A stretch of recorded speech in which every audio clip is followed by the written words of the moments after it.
Chief of army staff. اور جب آپ ایکسٹینشن میں مشکل محسوس کرتے ہیں تو مجھے یاد ہے کس طرح ہمارے ہاتھ مروڑ کر ہم سے جبری طور پر ایک چیف آف آرمی اسٹاف اس ایوان کے اندر قانون سازی کرائی. فوج میں چیف کے لیے معیارات اور ہیں اور عدلیہ میں چیف کے لیے معیارات اور ہیں. ان معیارات کو یکساں کیا جائے. کہیں پر آپ کچھ کر رہے ہیں تو کہیں پر آپ کچھ کر رہے ہیں, کسی کو کوئی رعایت دے رہے ہیں. اور وہ ایک سیاسی گروہ بن چکے ہیں, کوئی ایک پارٹی کو سپورٹ کر رہا ہے تو کوئی دوسری پارٹی کو سپورٹ کر رہا ہے. میں کہتا ہوں چیف جسٹس میری مرضی کا ہو, آپ کہتے ہیں نہیں چیف جسٹس میری مرضی کا ہو. کیوں؟ اور وہ فریقین کو اطمینان دلاتے ہیں کہ آپ کا فیصلہ یوں ہوگا اور آپ کا فیصلہ یوں ہوگا. ان جتھوں کو ختم کریں اور عدالت کو طاقتور بنائیں تاکہ اس پر اعتماد ہو. اس کی عمر کو 65 پہ لے آئے بڑے مشکل کے ساتھ. ایک فوجی حکومت میں فوج کے فیصلے کو ریڈیوس کیا جہاں تک ہم سے ہو سکتا تھا. اس حوالے سے ہماری پوزیشن بالکل واضح ہے. ہم اپوزیشن ہیں, اس پر اپوزیشن کا کردار ادا کریں گے اور کبھی ہم اس ملک کے اندر ایک غلط روایت کی بنیاد نہیں ڈالنے دیں گے. یہ تو کل پارلیمنٹ بھی مطالبہ کر سکتا ہے کہ 5 سال کے بعد ہمیں بھی 5 سال کی ایکسٹینشن دی جائے. ایکسٹینشن کا عمل اگر فوج کے اندر ہے تب بھی غلط ہے, اگر عدلیہ کے اندر ہے تب بھی غلط ہے, اگر سول بیوروکریسی کے اندر ہے تب بھی غلط ہے. السلام علیکم ناظرین کرام, آپ کو مکمل ویڈیو دکھاتے ہیں. مولانا فضل الرحمان اسمبلی میں آپے سے باہر ہو گئے.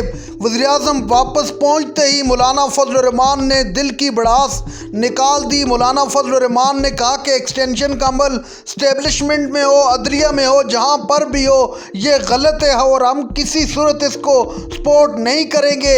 ہم واضح اعلان کرتے ہیں کہ اگر اس طرح کا کوئی بھی عمل کرنے کی کوشش کی گئی تو ہم اس کی بھرپور مخالفت کریں گے. آپ ویڈیو دیکھیے پھر اس پر بات کرتے ہیں. اللہ گروہوں کے قبضے میں ہوتی ہے, سڑکیں ان کے قبضے میں ہیں, دیہاتیں ان کے قبضے میں ہیں, دیہاتوں کی مسجدیں ان کے قبضے میں ہیں, لوگوں کے بیٹھکیں ان کے قبضے میں ہیں. اور اس صورتحال میں آپ مجھے بتائیں کہ پھر ریاست کی رٹ کہاں ہے, فوج کہاں ہے, ریاست کی دفاع کی قوت کدھر ہے؟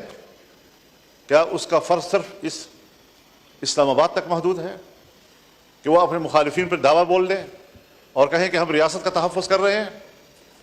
کیا عوام کی کوئی حقوق نہیں ہے؟ آج وہاں پر پولیس نے دھرنے دیے ہوئے ہیں. لکی مروت سے یہ دھرنا شروع ہوا ہے اور اب یہ ڈیرہ اسماعیل خان میں بھی بڑھ رہا ہے. صورتحال وہاں بھی پھیل رہی ہے. باجوڑ میں بھی چلا گیا ہے, بنو میں بھی چلا گیا ہے, اور مختلف اضلاع میں اگر پولیس نے دھرنا دے دیا, بائی کاٹ کر دیا, اپنے فرض کے انجام دہی سے پیچھے ہٹ گئے, آپ مجھے بتائیں کہ کیا صورتحال ہوگی؟ ہماری نہ سنی جائے, کم از کم اپنے ریاستی ادارے پولیس کی تو سنی جائے. کہاں ہم کھڑے ہیں؟ کیوں اس چیز کا احساس نہیں ہو رہا ہمارے لیے؟ ہم لگے ہوئے ہیں کہ صاحب ہمارے ہاں آئینی ترامیم کی جائیں, ہمارے ہاں ادارے اور اداروں کے بڑے وہ اپنے ایکسٹینشن کے لیے فکر مند ہیں, اپنے اداروں کی اصلاح اور تقویت کے لیے فکر مند نہیں ہیں.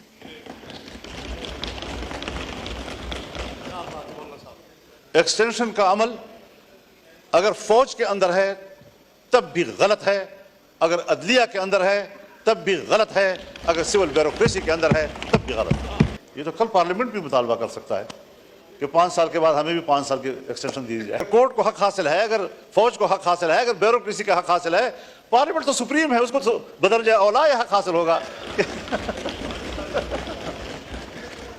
یہ روایتیں حضرت کوئی اچھی روایات نہیں ہیں.